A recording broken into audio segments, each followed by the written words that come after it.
While reading Chapter 1 from Understanding Canadian Schools, An Introduction to Educational Administration, there was an idea that stood out to me.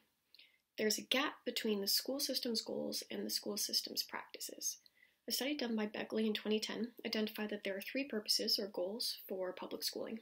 The aesthetic, helping students to form their character and individual self-fulfillment. The economic, preparing students for an adult work life. And the ideological, socializing students to understand and conform to the norms and conduct of society.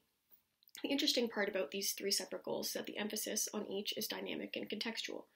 Important questions that later arose were how these goals affect what schools and therefore educators do on a day-to-day basis. The gap between goals and practices exists because it's difficult to align our behaviors with our ideals. For example, we want to teach students to form their own character, think for themselves, and find individual self-fulfillment, yet we also want them to conform to the norms and values of society. According to the Ontario College of Teachers Standard of Practice, teachers must encourage pupils to grow as individuals and as contributing members of society. How can a teacher put an equal emphasis on both being an individual and blending in with the community? This brings me to my discussion on the school system's goal of having success for all students and equal opportunity.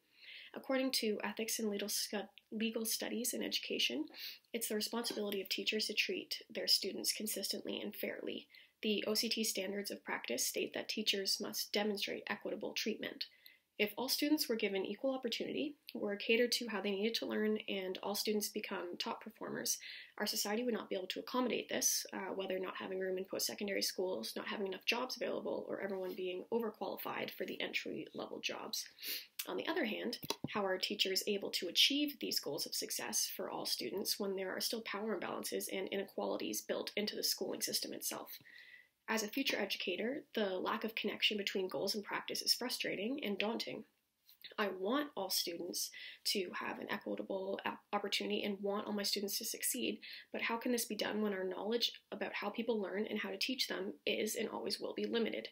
There are so many things that schools would like to do, but don't know how.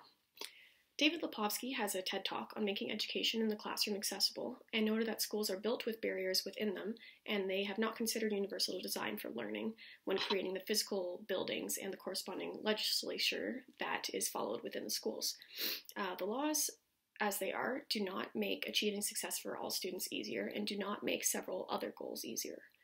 The first step we need to take is either make realistic goals so that we can practice what we preach, or we need to find ways to achieve the goals that we're promising to students, parents, administrative staff, and ourselves. Thank you.